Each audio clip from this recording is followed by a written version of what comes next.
ఎవరికైనా థ్యాంక్స్ చెప్పాలి అనుకుంటే ఎవరికి చెప్తావు? థ్యాంక్స్, కృతజ్ఞతలు. కృతజ్ఞతలు అంటే మా టీంకే చెప్తానండి. మీ టీంకే. సారీ చెప్పాలంటే, అంటే క్షమాపణ చెప్పాలంటే, అంటే నీ ఏదో ఒక తెలిసి తెలియక ఏదో ఒక మిస్టేక్ తప్పు చేసి ఉంటావు, నీ వల్ల ఎవరైనా బాధపడిన వాళ్ళు ఎవరైనా ఉన్నారంటే ఈ సందర్భంగా మా ఇంటర్వ్యూ ద్వారా వాళ్ళకి నువ్వు క్షమాపణ చెప్పొచ్చు. ఎవరికైనా సరే, మీ పిల్లవాడికైనా అవ్వచ్చు. నా వల్ల అయితే ఎవరు బాధపడలేదండి. ఒకవేళ బాధ అంటూ పడితే మా మిస్సెస్ పడింది మొదటి నుంచి. ఎందుకంటే మనకి మొదటి నుంచి ఆమె ఇబ్బందులు పడతానే, అయినా కూడా ఆయన ఎప్పటికైనా మార్చాలి, మంచి మనిషిని చెయ్యాలనుకుంది. ఎప్పుడు ఆమె చేస్తూ ఉంటుంది. ఇప్పుడు నేను ప్రోగ్రాంకి వెళ్తున్నా కూడా ఒక్కోసారి పూజ చేయడానికి ఉండదు. అటువంటి టైంలో కూడా ఆమె దగ్గర ఉంటది. ఆమె పూజ చేస్తుంది, అన్ని చేసిద్ది. తర్వాత ఇక మా అబ్బాయికి వివాహం అయిన తర్వాత అత్త కోడలు ఇంటికి అంటారు, ఈ పూజా కార్యక్రమాలన్నీ ఇవన్నీ చూసుకుంటారు. మేము పెందలకాడ వెళ్ళిపోవాలి లాంగ్, అట్లా చేస్తుంటారు. ఒకవేళ నేనంటూ శ్రమ పెట్టుంటే మా మిస్సెస్ కే సారీ చెప్పి అంతే అంతే. నాకు చాలా భరించింది. మరి ఈ రోజు హ్యాపీగా ఉన్నారా? ఆవిడ కూడా చాలా ఆనందంగా. ఏం పేరు? ఆమె పేరు ఏడుకొండలు. పిన్నమ్మ పేరు ఏడుకొండలు. సంతోషంగా ఉన్నారు అయితే? చాలా. ఎవరైనా సన్మానం చేశారా మిమ్మల్ని గౌరవంగా? గౌరవం అంటే గతంలో ఇక మనకు భజనకి వెళ్ళిన చోటల్లో సన్మానాలు చేస్తారు. ఇప్పుడు ఈ మధ్య కాలం ఈ ఫేమ్ వచ్చిన తర్వాత 30వ తేదీ అక్షయ తృతీయ రోజున గుంటూరు బృందావన్ గార్డెన్స్ లో వెంకటేశ్వర స్వామి కళ్యాణం జరిపారు. ఆ కళ్యాణంలో వేద పండితులు, అక్కడ రామకృష్ణారెడ్డి గారని వీళ్ళందరూ కూడా కలిసి ఆ కళ్యాణం జరిపి మా ప్రోగ్రాం పెట్టుకొని సన్మానం చేశారు. సన్మానం. తర్వాత ఒక టీడీపీ లీడర్, ఒక మహిళ వచ్చి, ఏమంటే మీ ఎంపీ గారు చేత సన్మానం చేయించుకోవాలని చెప్పారు. వారికి కూడా రేపు వెళ్ళి కలవటం జరుగుతుంది. పెంబసాని చంద్రశేఖర్ గారు వారి దగ్గర నుంచి కూడా ఫోన్ వచ్చింది. అయితే ఆయన సన్మానం చేస్తే ఇంకా మీ స్థాయి ఇంకా పెరుగుతుందిగా. ఏముందండి, అది ఎంత భగవంతుడి దయ. బాబా, ఇప్పుడు మతాల మీద మీ అభిప్రాయం ఏంటి? లైక్ ముస్లిం అవ్వచ్చు, క్రిస్టియన్ అవ్వచ్చు. దానికి నేనేమంటానంటే, మతములన్నీ చేరి మంచినే బోధిస్తూ ఉంటే మన మనసు మంచిదైతే మతం ఏది చెడ్డదని నా ఉద్దేశం. Very good. అంతే కదా. ఇప్పుడు బైబుల్ చెప్పిన, ఖురాన్ చెప్పిన, భగవద్గీత చెప్పిన మంచినే బోధించండి, ధర్మ మార్గంలో నడవమని చెప్తాయి. అవును. అయితే మనం వెళ్లే మార్గాలు వేరు, చేరే గమ్యం మాత్రం ఒకటే. ఉదాహరణ ఏమిటంటే, మా కర్లపాలెం నుంచి రేపల్లి వెళ్ళాలి. బట్టిప్రోలు మీదకి వెళ్ళొచ్చు, నగరం మీదకి వెళ్ళొచ్చు, నిజాంపట్నం మీదకి వెళ్ళొచ్చు. చేరేది రేపల్లి. ఎట్లయినా పోవచ్చు, ఎట్ట చేరినా వెళ్ళొచ్చు. అవును. ఇందులో ఎవరు దేవుణ్ణి చూడలే, ఏ మతంలో వాళ్ళు కూడా ఎతుకుతున్నారు. ఒక్కడే భగవంతుడు, ఆయన ఎవరని ఎతుకుతున్నారు. ఆ మార్గంలో వీళ్ళందరూ ఎవరికి వాళ్ళు వాళ్ళ ధర్మాన్ని పాటిస్తా సక్రమంగా ఉంటే ఏ విధమైనటువంటి ఇబ్బందులు రాదు, ఏ ఇబ్బంది ఉండదు, ఎవరికి ఇబ్బంది. ఇప్పుడు మతాలు కూడా సెకండరీ. నేనైతే నా వ్యక్తిగతంగా అయితే నేనేమంటాను తెలుసా, మనందరం మనుషులం. అవును. మనుషుల్లో మానవత్వాన్ని చూడాలి. అవును. ఇప్పుడు నీకు ఏదైనా ఆపద అంటే వేరే చుట్టుపక్కల ఒక క్రైస్తవుడో ముస్లిం ఉన్నా కూడా అతను ఏదో ఒక రే మా బాబాయ్, మా కొండల స్వామి బాబాయ్ అని చెప్పి రావాలి. అంతేగాని ఈ మత పిచ్చి అంటే మత పిచ్చులతో ఇప్పుడు ఎక్కువ కొంతమంది వ్యాపారం చేస్తారు. అది క్రైస్తవుల్లో, ముస్లింలు ఉన్నారు, హిందువుల్లో కూడా ఉన్నారు. ఈ మత పిచ్చితో మనుషుల మధ్య ఉన్నటువంటి మంచి హ్యుమానిటీ రిలేషన్ ని పాడు చేస్తున్నారు.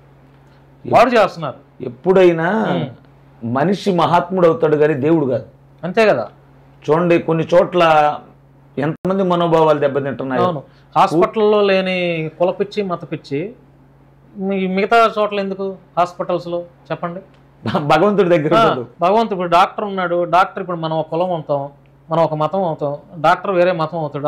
ఆ డాక్టర్ మనకు ఆపరేషన్ చేస్తే మనం బ్రతకం, సచ్చినట్టు చేయించుకోవాల్సిందే. మరి అక్కడ లేని హాస్పిటల్లో లేని మతాల పిచ్చి మనకి మిగతా చోట్ల ఎందుకు? హోటల్కి వెళ్తాం, అక్కడ మనం ఆకలేస్తుంది, అన్నం తినడానికి, టిఫిన్ చేయడానికి వెళ్తాం. అక్కడ రకరకాల మతాల వాళ్ళు ఉంటారు, రకరకాల కులాల వాళ్ళు ఉంటారు. అక్కడ హోటల్లో, హాస్పిటల్లో లేని మత పిచ్చి, కుల పిచ్చి మిగతా చోట్ల ఎందుకు ఉంటే అన్ని చోట్ల ఉండాలిగా. ఇప్పుడు అన్ని చోట్ల ఉండాలి. అసలు మనం మానవులం అండి, భూమి మీద పుట్టాము.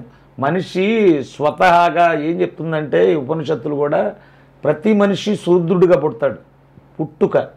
తర్వాత వాడు చేసేటువంటి పనుల వల్ల ఈడని విభజించబడ్డాడు. అంతేగాని ఇక్కడ మతము కులము కాదు, మనం మానవులం, అందరం కలిసి ఉండాలి, కలిసి ఉండాలి. చోట్ల ఈ మధ్య నేను అనొచ్చు అనకూడదు కానీ కొంతమంది చేరి డిబేట్లు పెట్టుకొని ఈ దేవుడిని నాళ్ళు తిడతాం, ఆ దేవుడిని నీళ్ళు అసలు అది కూడా బ్యాన్ చేయాలి. నేను కూడా చేశాను. ఎందుకంటే మత సామరస్య గొడవలు ఎక్కువైపోతున్నాయి. ఇప్పుడు నేనున్నానండి, ఆ టీవీ చూస్తా ఉంటా, శ్రీరాముడిని ఎవరో తిడుతున్నారు, నా మనసుకి ఎంత కష్టంగా ఉంటది. అవును. అలాగే ఇంకొకటి జీసస్ తిడతాడు. అవును. వాళ్ళకి ఎంత బాధగా ఉంటది. అవును, నేను కూడా గతంలో చేశాను. నాకు అవకాశాలు ఉన్నా కూడా నేను ఇప్పుడు చేయట్లా. కానీ మాట్లాడే వాళ్ళకి ఒక్క మాట చెప్తున్నాను, అవును, యద్భావం తద్భవతి. ఈ రోజు నువ్వు చేసింది ఇంతటితో పోదు, అనుభవించాల్సిందే. దొంగతనం చేస్తే దొరికితే తంతారు, ఆ తన్నులకు సిద్ధపడి దొంగతనానికి వెళ్ళాలి. మాట్లాడేటప్పుడు భగవంతుడిని దూషించేంత వాళ్ళం కాదు మనం. అవును. తస్మాత్ జాగ్రత్తగా ఉండి మనం మాట్లాడే ప్రతి దానికి మూల్యం చెల్లించుకోవాలి. అవును, అదొక్కటి గుర్తుపెట్టుకోవాలి ఎవరైనా. అవును, ఎందుకంటే ఇప్పుడు భారతదేశంలో అనేక కులాల వాళ్ళు ఉన్నారు, అనేక మతాల వాళ్ళు ఉన్నారు. ఎవరి నమ్మకాలు వారివి, ఎవరు పూజించే భగవంతుడు వాళ్ళు. మనం ఎంత వేరే దేవుణ్ణి తిట్టడానికి మన స్థాయి సరిపోతుందా? సరిపోద్దా? మనం ఉన్నా ఎవరినైనా, అది క్రైస్తవులు ఆరాధించే యేసైనా, లేకపోతే అల్లాహ్నైనా, లేకపోతే శ్రీరాముడు, మన స్థాయి సరిపోతుందా? సరిపోద్దండి. ఇప్పుడు హిందువులు పూజించే ఈ శ్రీరాముడిని అవ్వచ్చు, ఇంకెవరైనా కొన్ని కోట్ల మంది ఆరాధిస్తున్నారు.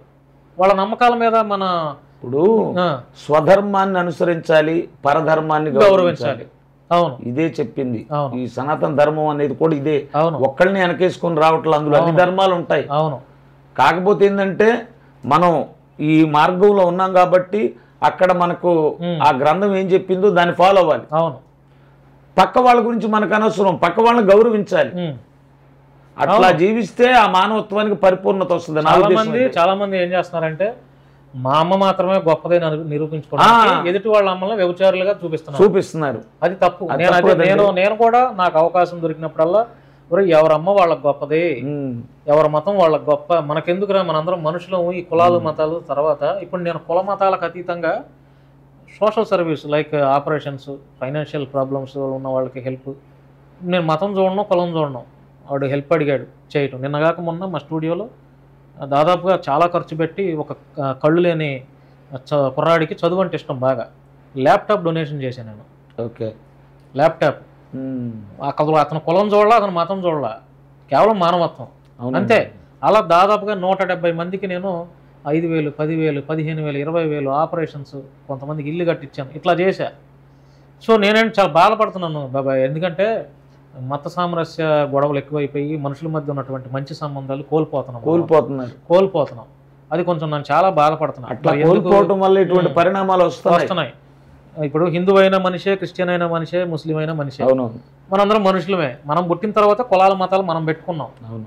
సో మనుషులుగా చూస్తే, మనుషుల్లో మానవత్వం చూస్తే ఈ గొడవలు ఉండవు. కానీ మరి కొంతమంది క్రిస్టియన్లో కొంతమంది డబ్బుల కోసం, హిందువుల్లో కొంతమంది డబ్బుల కోసం వీళ్ళు వేసే వేషాల వల్ల మనం బలైపోతాం, మనలాంటి వారు. అవును బాబా. ఇంకొక పాట నాకు బాగా ఇష్టం. ఈ పాట నేను ఒక పల్లవి పాడతా, తర్వాత నీ గొంతుతో ఆ పాట పాడాలి. అది జగదానందకారక జయ జానకి ప్రాణనాయక శుభ స్వాగతం ప్రియ పరిపాలక మంగళకరమౌ నీరాక ధర్మానికి వేదికావుగాక మా జీవనమే ఇక పావనమౌగాక. పాడండి. మీరు విన్నారా ఈ పాట? విన్నా రామాయణాలు విన్నా కానీ నేను ఎక్కడ పాడలేదా? ఊరికే ట్రై చేయి. ఇది నాగార్జున శ్రీరామరాజ్యం బాలు గారు పాడారు. చాలా బాగుంటుంది పాట, సూపర్ ఉంటది.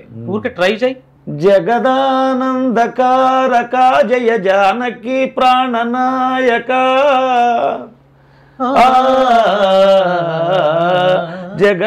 జగదానందకారక జయ జానకి ప్రాణనాయక శుభ స్వాగతం ప్రియ పరిపాలక మంగళకరమౌ నీరాక ధర్మానికి వేదికావుగాక మా జీవనమే ఇక పావనమవుగాక. అంటే నేను కూడా పాటలు పాడటం అంటే చాలా ఇష్టం, నాకు కూడా చాలా ఇష్టం. నేను కూడా మంచి అవకాశం కోసం ట్రై చేస్తున్నా వాస్తవానికి. కానీ భగవంతుడి అనుగ్రహం ఉండాలి, మన కృషి ఉండాలి. ట్రై చేస్తున్నా, నేను కూడా ట్రై చేస్తున్నా, బాగా ట్రై చేస్తున్నా. చూద్దాం మరి భగవంతుడి అనుగ్రహం ఎప్పుడు నా మీద కనికరం చూపుతాడో తెలియదు. కానీ ఏదేమైనా నాకు కూడా ఒక గాయకుడిగా మీరు ఒక మంచి ఉన్నతమైన స్థితికి వెళ్ళారని నాకు కూడా చాలా సంతోషంగా ఉంది. స్వార్థం లేదు, ఎక్కడ స్వార్థం లేదు. మరి మీ పక్కన తిరిగే వాళ్ళకి కూడా స్వార్థం లేకుండా ఉంటే బాగుంటది.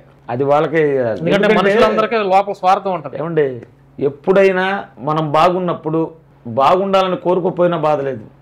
దాని గురించి ఎక్కువగా ఆలోచించామనుకోండి రోగం వస్తుంది. ఎప్పుడైతే మనలో అసూయ ఇవి మొదలైద్దో ఆలోచించుకుంటా ఆటోమేటిక్ గా అతనికి ఏమి రాకపోగా రోగాలు వస్తాయి. ఇప్పుడైనా ఎదుటివాడు సంపాదిస్తున్నాడనే కసి ఉండాలి. మనం కూడా కష్టపడి సంపాదించుకోవాలి, ఏడవకూడదు. ఏడిస్తే రోగం వస్తుంది. వాస్తవమే, కరెక్ట్. ఈ పేరు అనేది కోరుకుంటే రాదు. మనం చేసే పనికి భగవంతుడు తోడైతే